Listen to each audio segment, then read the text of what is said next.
Boys and girls, ladies and gents, welcome back to another F1 video for today.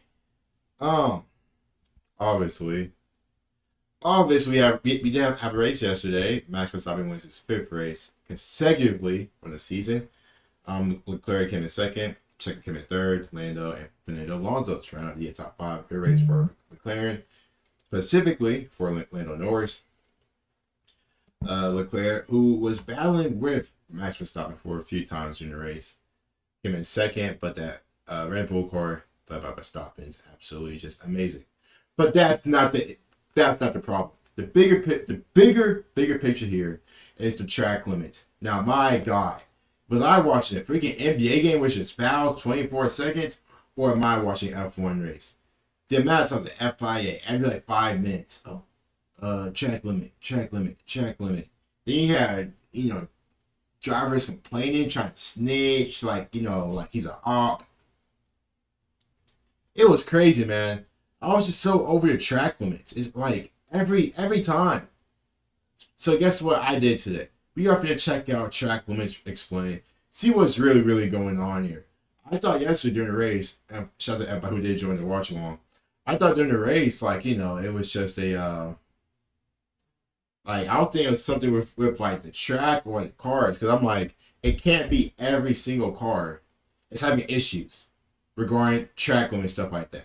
So I thought something was going on, but who knows, man. Then we also, in a sense, with the track limits as well, we had like the whole some drivers lost spots because of that. So I'm gonna post the full top 10 results on the screen as well. So but on that note, man, thought the race in general was pretty cool.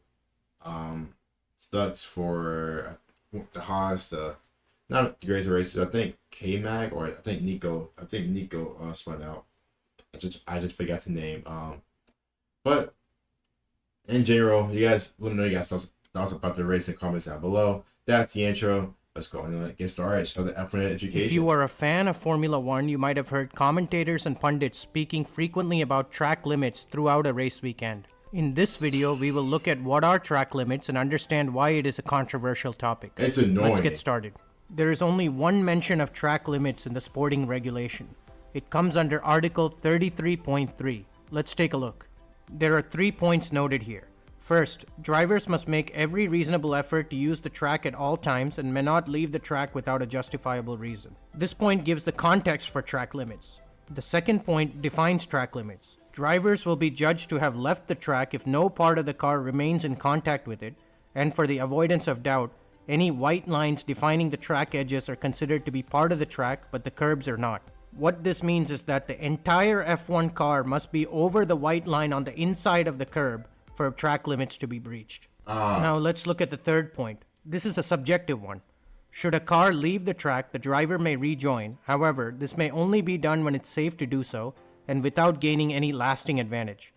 At the absolute discretion of the race director, a driver may be given the opportunity to give back the whole or any advantage he gained by leaving the track.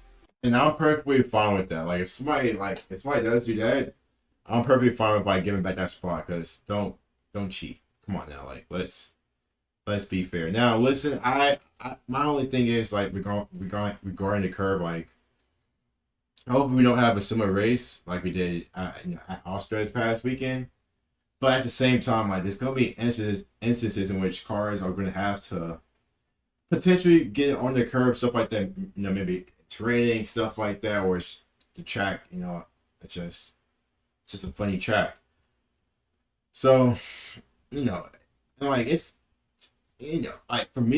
me personally, to see. I'm really trying to constantly keep the car on the track without it going over the line.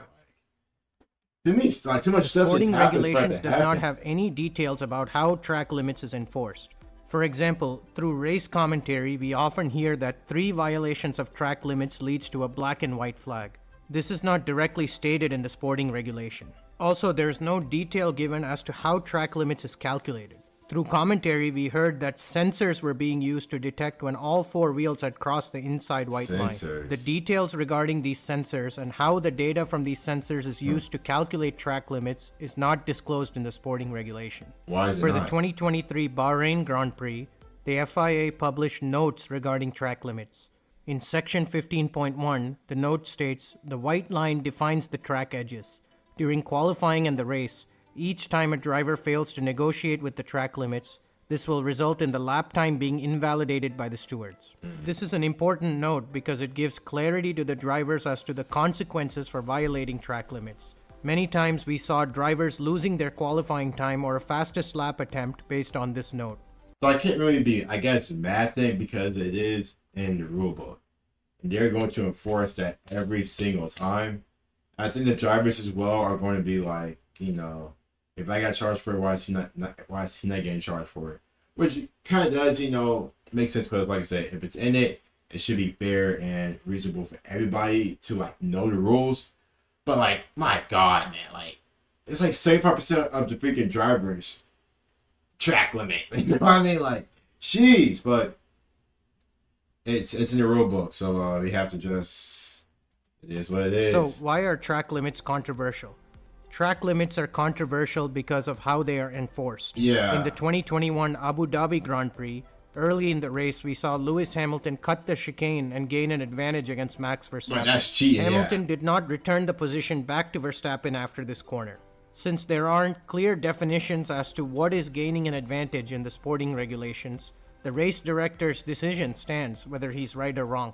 Prior to the 2023 season, track limits was enforced inconsistently. For example, track limits were only being enforced in certain corners in a circuit, It should be the and whole circuit by every. circuit, track limit rules varied. In 2023, the FIA has taken a step forward by enforcing track limits throughout the circuit, rather than just on specific corners. Which makes sense. Which you should have. You should have it for every single track, not just specific parts of the track, but for the whole thing.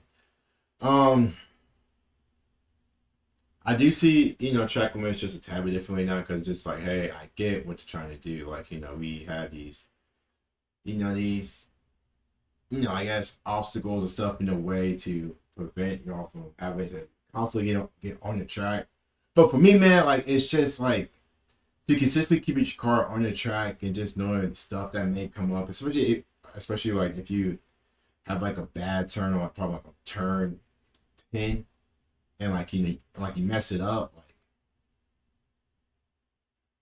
and then like it starts happening for everybody else.